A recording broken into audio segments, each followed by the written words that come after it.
one. And many people who work at the Kennedy Space Center use Courtney Parkway to get onto the beach line and get home. Channel 9's Ryan Hughes is on the phone right now to talk about the traffic and some new video. Ryan?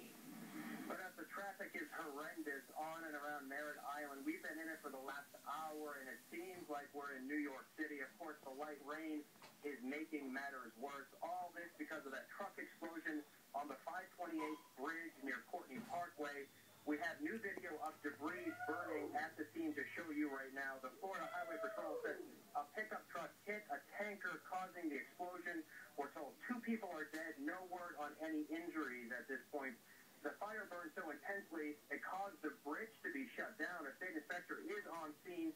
No word at this point when the bridge will reopen. We're told crash trucks from the Kennedy Space Center were called in to help out. They evidently sprayed foam on the fire. We have no word at this point what that truck was carrying.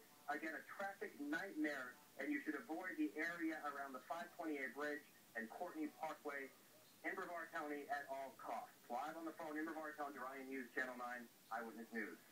Again, this tanker explosion is a very serious situation. As Ryan mentioned, residents and drivers are being asked to avoid the area.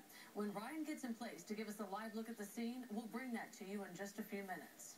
And there's more major